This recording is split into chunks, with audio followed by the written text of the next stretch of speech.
Hello everyone and welcome to the Video Gadgets Journal, connecting you with your technology. My name is Rob and this is the continuing journal of the Google Motorola Nexus 6.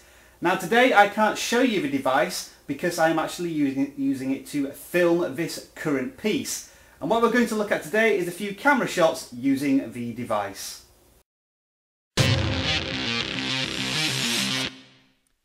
So the first thing I need to mention before we go any further is that the content of this video does not include completely raw footage from the Nexus 6 camera.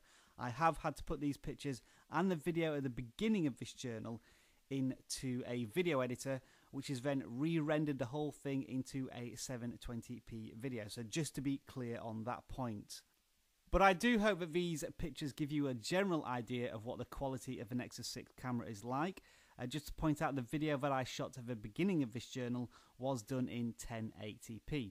So what you're seeing now is just shots taken from the 13 megapixel 4:3 ratio of the Nexus camera as I made my way through Vancouver to the Capilano Suspension Bridge, which is currently having a Christmas lights show on at the moment. And as you can see, it's very pretty and there's lots of festive decorations, especially this shot. I did like this one.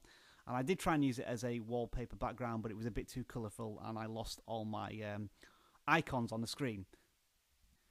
Now, this is an example of a shot I took without focusing in on the specific subject or object, and then the following shot is exactly the same, but I then press on the light as an object or subject just to focus in to see what the difference was like.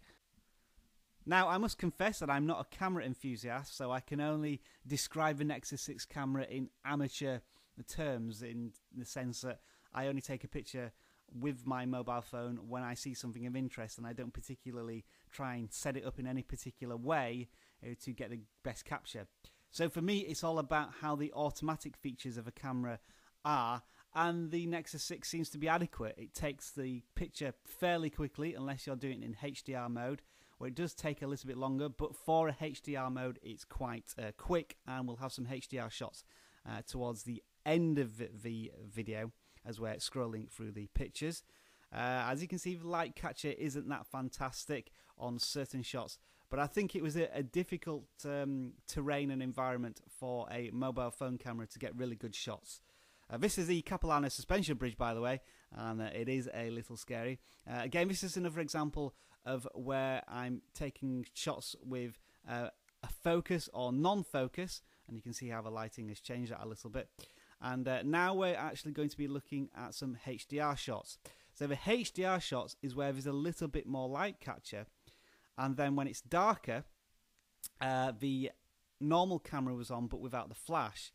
So that was just to give you a bit of an indication of the differences between the two. So that's HDR and this one isn't HDR. The other thing I will also say about the Nexus 6 is that with the Android Lollipop operating system, you do get a stock Android device, which for purists and for me as well, it's fine in terms of not having too much bloated software. However, it can have its drawbacks. I have come from a Samsung Galaxy S4, which has a plethora of photo options, including night mode, which I really enjoy using. But that doesn't come included with the Nexus 6, and I felt it was just lacking in photo options. Now, obviously, there are plenty of applications I can go out there and download, but it was just nice to have a device where I had immediate access to a lot of different features, and they actually made a difference. Whereas in the Nexus 6, all you have is the HDR mode and the photosphere mode and panoramic mode, and I'm going to show you the photosphere picture in a moment. So yeah, in terms of the camera, it has 13 megapixels and is adequate, but it just feels a little basic and I would have liked more features. But that's one of the trade-offs you get when you buy the base Nexus model. And this is the final photosphere shot, and as you can see at the top, it's got a little bit condensed and compressed, but it does a good job of capturing the whole scene that I was looking at.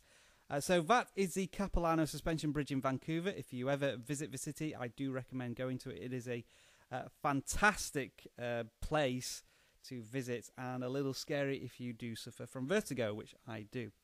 So I was putting my life on the line to do a camera test for you viewers. I hope you appreciate it. You can, of course, show that love and appreciation by clicking on the thumbs up button at the bottom of this video. And if you want to post any comments, by all means, share your views on the camera pictures that I have taken. And if you haven't yet subscribed to the Video Gadgets Journal, please do, because there's going to be plenty more Nexus 6 stories along the way.